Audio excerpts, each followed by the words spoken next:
Halo sahabat PGSD, perkenalkan nama saya Tania. Saya berasal dari kelas 1E dengan nomor NIM 20014141928.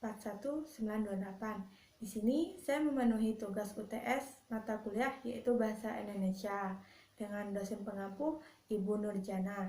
Di sini saya akan membahas 4 materi bahasa Indonesia. Yang pertama, kedudukan bahasa Indonesia. Yang kedua, fungsi bahasa Indonesia. Yang ketiga, pemakaian huruf. Yang keempat, tanda baca dalam EYD atau ejaan yang disempurnakan. Baiklah, sebelum saya menjelaskan keempat materi tersebut, di sini saya akan menjelaskan secara singkat apa itu bahasa Indonesia. Bahasa adalah lambang bunyi yang arbiter yang digunakan kelompok sosial untuk bekerja sama, berkomunikasi, dan mengidentifikasi diri. Materi yang pertama, kedudukan bahasa Indonesia. Bahasa Indonesia diresmikan pada Ikrar Sumpah Pemuda pada tanggal 28 Oktober 1928 dengan Ikrar Bahasa Persatuan Bahasa Indonesia. Pada peresmian ini, bahasa Indonesia berkedudukan sebagai bahasa persatuan dan bahasa nasional. Di sisi lain, kedudukan bahasa Indonesia sebagai bahasa negara. Bahasa negara ditetapkan pada tanggal 18 Agustus 1945 yang berbunyi bahasa negara adalah bahasa Indonesia. Kedudukan bahasa Indonesia ini ditetapkan oleh keputusan politik negara Republik Indonesia. Materi yang kedua, yaitu fungsi bahasa Indonesia. Fungsi utama bahasa ada 3, yaitu sebagai alat komunikasi, sebagai alat persatuan bangsa, sebagai identitas suatu suku atau bangsa. Fungsi bahasa Indonesia menurut kedudukannya ada 2 macam, yaitu sebagai bahasa nasional dan sebagai bahasa negara. Yang pertama, fungsi bahasa Indonesia sebagai bahasa nasional. Fungsi pertama, sebagai lambang kebanggaan nasional. Yang kedua, lambang identitas nasional. Yang ketiga, alat persatuan bangsa. Yang keempat, sebagai alat penghubung antar daerah dan antar budaya. Yang kedua, fungsi bahasa Indonesia sebagai bahasa negara. Fungsi pertama, sebagai bahasa resmi negara. Yang kedua, bahasa pengantar di dunia pendidikan. Yang ketiga, sebagai alat penghubung pada tingkat nasional. Yang keempat, sebagai alat pengembang di kebudayaan, ilmu pengetahuan, dan teknologi.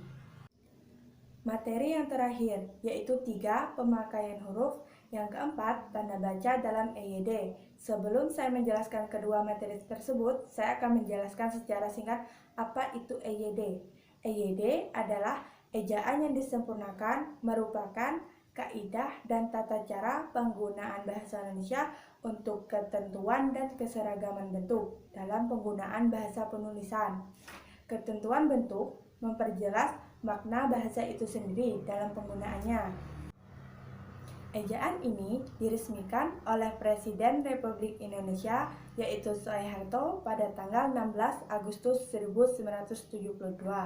Ruang lingkup EYD ada 5. Yang pertama, pemakaian huruf. Yang kedua, penulisan huruf. Yang ketiga, penulisan kata. Yang keempat, penulisan unsur serapan. Yang kelima, tanda baca. Pemakaian huruf. Pemakaian huruf terdiri dari 6, yaitu 1. Huruf abjad, 2. Huruf vokal, 3. Huruf konsonan, 4. Huruf kapital, 5. Huruf miring, 6. Huruf tebal. 1. Huruf abjad. Huruf abjad terdiri dari huruf A sampai Z. 2. Huruf vokal. Huruf vokal adalah bunyi ujaran akibat adanya udara yang keluar dari paru-paru tidak terkena hambatan atau halangan. Jumlah huruf vokal ada 5, yaitu A, I, U, E, dan O. 3. Huruf konsonan. Huruf konsonan adalah bunyi ujaran akibat adanya udara yang keluar dari paru-paru mendapatkan hambatan atau halangan. Huruf yang melambangkan konsonan dalam bahasa Indonesia terdiri dari huruf-huruf kecuali huruf vokal. 4. Huruf kapital. Contoh huruf kapital terdiri dari 24 contoh. Di sini saya akan menjelaskan secara singkat 5 contoh saja pemakaian huruf kapital. 1. Huruf kapital atau huruf besar dipakai sebagai huruf pertama kata pada awal kalimat. Contohnya, dia mengantuk. D adalah huruf pertama kata pada awal kalimat. Jadi, D harus besar. Yang kedua, kita harus bekerja keras. K adalah huruf pertama kata pada awal kalimat. Jadi, K harus besar. 2. Huruf kapital dipakai sebagai huruf pertama nama gelar kehormatan, keturunan, dan keagamaan yang diikuti nama orang. Contohnya, 1. Imam Syafi'i. Yang kedua, Nabi Ibrahim. 3. Huruf kapital dipakai sebagai huruf pertama unsur-unsur nama orang. Contohnya, 1. Amir Hamzah. A dan H harus besar karena huruf pertama unsur-unsur nama orang. Yang kedua, Indah Rahmadila. I dan R harus besar karena huruf pertama unsur-unsur nama orang. 4. Huruf kapital dipakai sebagai huruf pertama nama bangsa, suku bangsa, dan bahasa. Contohnya, bahasa Indonesia. Yang kedua, suku Sunda. 5. Huruf kapital dipakai sebagai huruf pertama nama geografis. Contohnya, 1. Asia Tenggara, 2. Danau Kaulin, 3. Tanjung Harapan. 5. Huruf miring. Huruf miring dalam cetakan dipakai untuk menuliskan nama buku, majalah, dan surat kabar yang dikutip dalam tulisan. Contohnya, buku Laskar Pelangi, karangan Andrea Hirata. Laskar Pelangi dituliskan menggunakan huruf miring karena Laskar Pelangi merupakan judul dari buku tersebut. 6. Huruf tebal. 1. Huruf tebal digunakan untuk menuliskan judul buku, bagian bab, daftar isi, daftar tabel, daftar lambang, daftar pustaka, indeks, dan lampiran. 2. Huruf tebal tidak dapat dipakai untuk menegaskan atau mengkhususkan huruf, bagian kata-kata, atau kelompok kata. Materi yang keempat, yaitu pemakaian tanda baca. Pemakaian tanda baca terdiri dari 8, yaitu 1. Tanda titik, 2. Tanda koma, 3. Tanda titik koma, 4. Tanda hubung, 5. Tanda tanya, 6. Tanda seru, 7. Tanda kurung, 8. Tanda garis miring. 1. Tanda titik. Tanda titik dipakai pada akhir kalimat yang bukan pertanyaan atau seruan. Contohnya, Indah tinggal di desa Bencah. Di akhir kalimat diberi tanda titik. 2. Tanda koma. Tanda koma dipakai di antara unsur-unsur dalam suatu perincian atau pembilangan. Contohnya, saya membeli kertas, pena, dan tinta. 3. Tanda titik koma.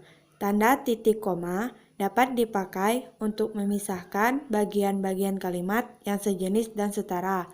Contohnya, malam makin larut, titik koma, pekerjaan belum selesai juga. 4. Tanda hubung. Tanda hubung menyambung unsur-unsur kata ulang. Contohnya, berulang-ulang. 5. Tanda tanya.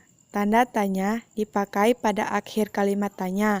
Contohnya, kapan kamu akan pergi? Di akhir kalimat diberi tanda tanya.